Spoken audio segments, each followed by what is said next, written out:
This is the plaintiff, Michael McNeil.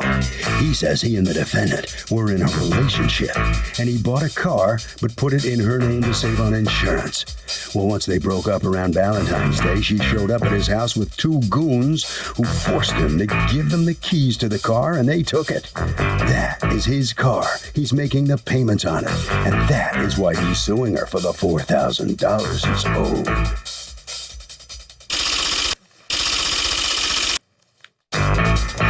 This is the defendant, Anita. She says she paid for that car on her credit card. It's in her name, and that's why she has it. In fact, the plaintiff has made a big mistake by suing her because she's the one who's owed money, and she plans on getting it here today. She's accused of an unlawful repossession of a car. The defendant has filed a countersuit for $5,000 for everything she is now out. All parties, please raise your right hand. Be seated. Come to order, please. Litigants have been sworn, Your Honor. Thank you, Douglas. You're welcome, ma'am. Okay, Michael McNeil, you are suing Anita. You've asked to be referred to only as Anita for $4,000. The amount that you say you paid for a Lexus that she has inappropriately taken from you. You are counterclaiming against him $5,000. You say you're actually out more than that. For the rest of the money owed on that Lexus, an oven, cable bill, and some sneakers. Okay, I take it you guys broke up, Yes. right? All right, how long were you dating? 3 years. 3 years. You have children together? Yes. We have a 2-year-old. You have a 2-year-old? Yes. All right. What happened here?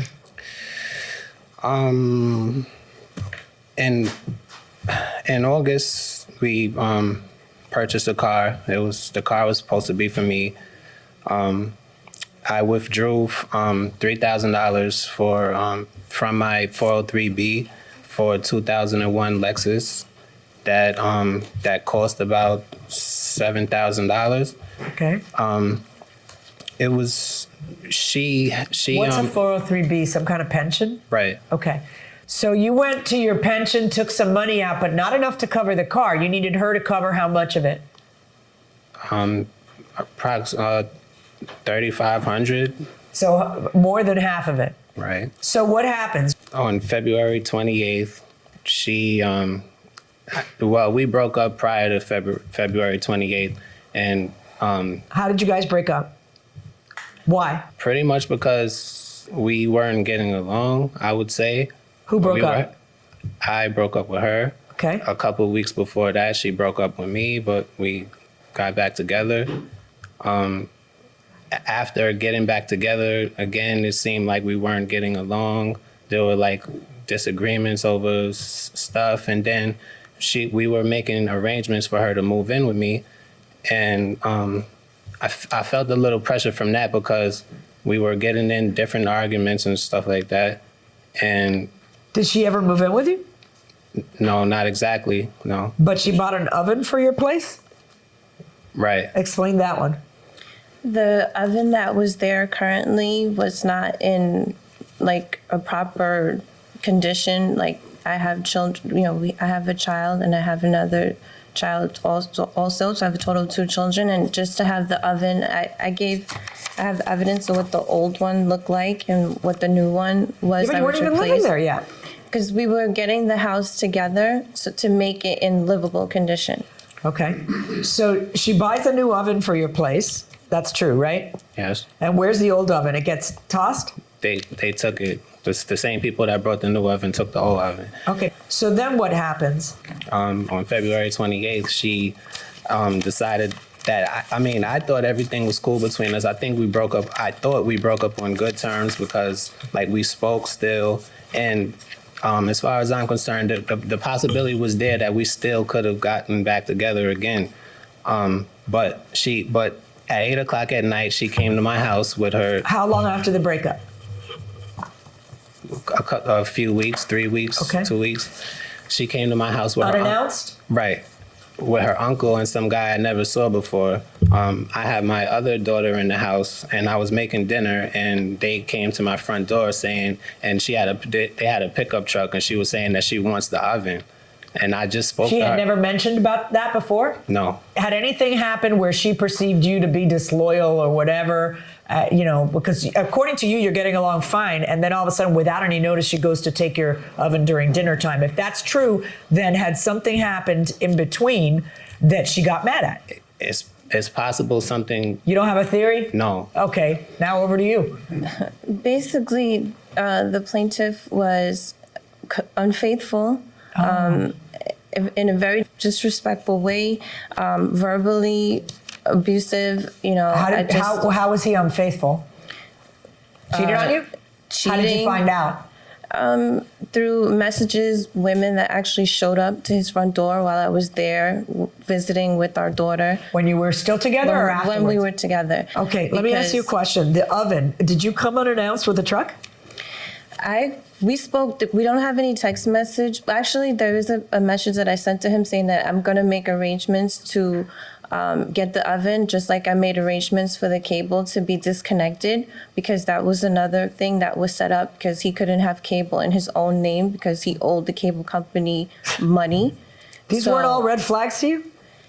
I just think that he was manipulative in that way. Well, you let yourself be manipulated because they can't manipulate you unless you let them, right? All right, so talk to me about the car. Tell me why you repossessed the car. Because when we broke up, he stopped paying. We had an agreement of a certain amount that he was going to pay every month. Okay, what day of the month was he supposed to be making the payment? By the 23rd of every single month. All right, and what day was the payment due? It was due on the 23rd. Okay, and you guys broke up on what date? I don't have an exact date, but I know it was in February, early February. Not the 23rd? No. Okay, then the date of February 23rd, according to you, comes and goes and he didn't pay it. He did not pay. How did you find out he didn't pay it? You called? Well, no, he usually he writes a check. I cash it because I don't trust depositing his checks in my account. And I cash it and then make a payment to my So when the credit 23rd came around, did you call him or no? he said that he didn't have it and that he was going to have it to me by the 27th, which was the date that I came to get the oven. So he's saying it was the 28th. It was the 27th of February. Okay, so he was supposed to have it on the 23rd. He didn't. So on the 27th, you go to get the oven and you take the car for good measure? Well, I took the 4 car. days after he missed the payment? He just didn't have an intention to me that he was going to stay committed to it. He doesn't Right, pay but why? me He told you he was going to have it 4 days later. He and didn't. then you came over and what happened? He didn't have it. Did you have it on that Friday? Yes, I did. Can you prove that? All right, now this cable bill, did you have cable before her? Yes. All right, and then why did the cable have to be changed to her name? Did your cable get cut off because you don't pay the cable guy either? That would be a yes from your face. And then where do you get that it's $450.91? That was from the setup and then every month until the day I had it cut off on the 17th. Okay, and why is he responsible for all of it? Because you I weren't living wasn't there? living there at all. That's true. Why aren't you? For her, the agreement, the oven and the cable was a part of the deal for her moving in. It wasn't my Well, then idea. she gets it back because she never moved in because you cheated on her. Did you cheat on her? She did. Did you cheat on her? No. Is that as true as everything else you've been telling me? Because you got the same stupid grin on your face when you answered that question. Who did he cheat on you with? I have a picture. How did you get the picture? He sent it to me in error.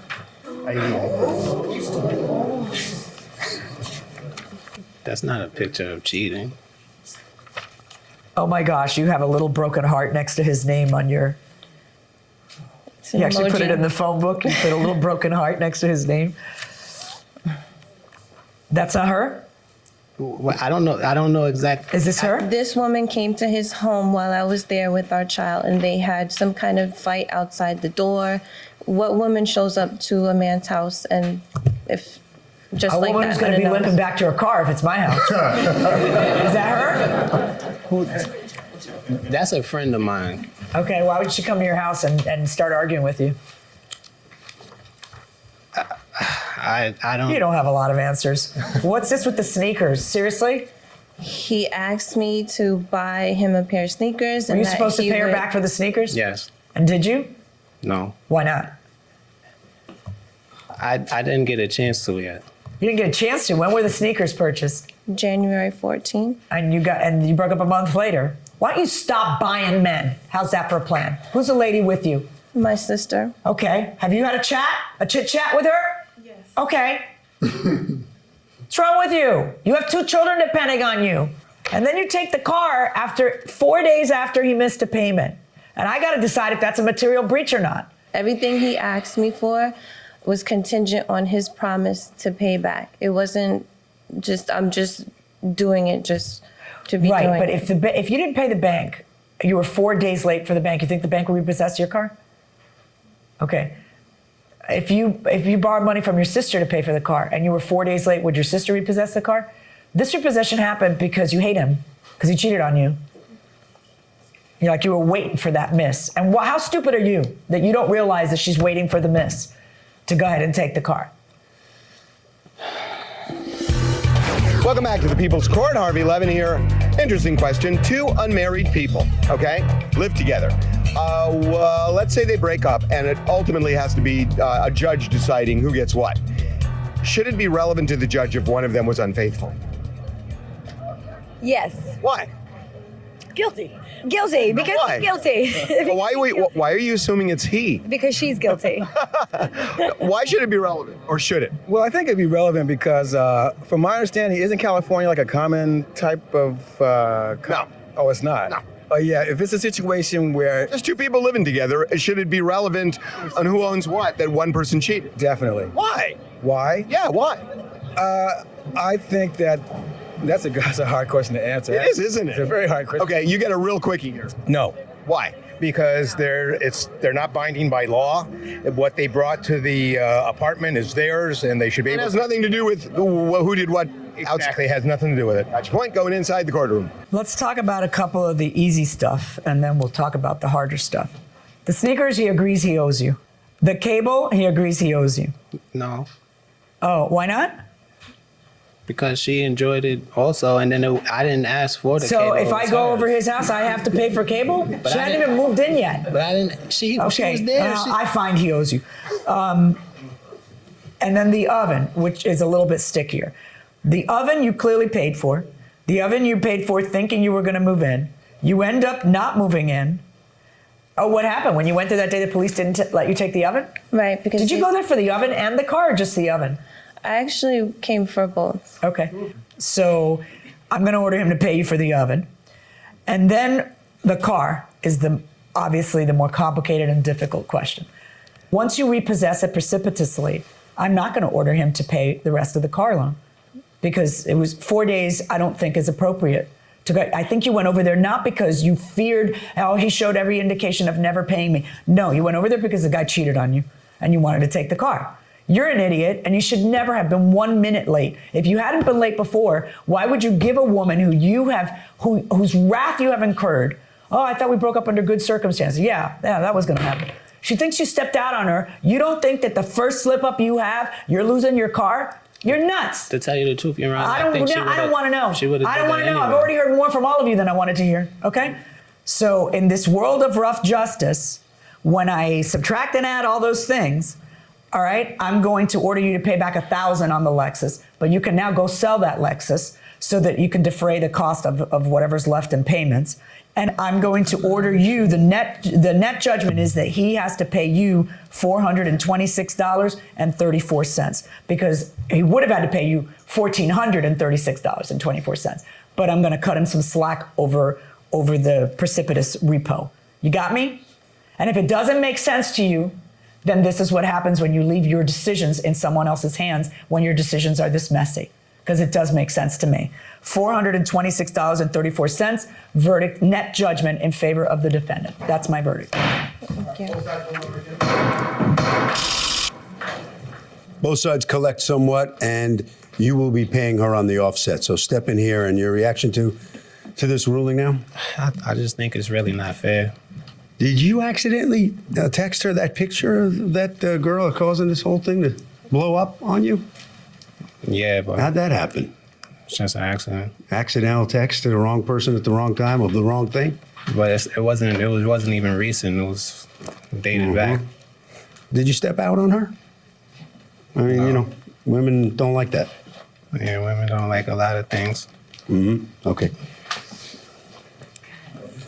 All right, so, all right, you collect on some of the things you sued for and you countersued up. What's your feeling here? I feel it was fair. The judge was very fair. It was just an unfortunate situation. I made some choices that I've definitely You learned a lesson? Definitely. What do you think you learned out of this? That, you know, I can't help everyone. That's it? And that I have to make better choices. What about not trying to buy your men?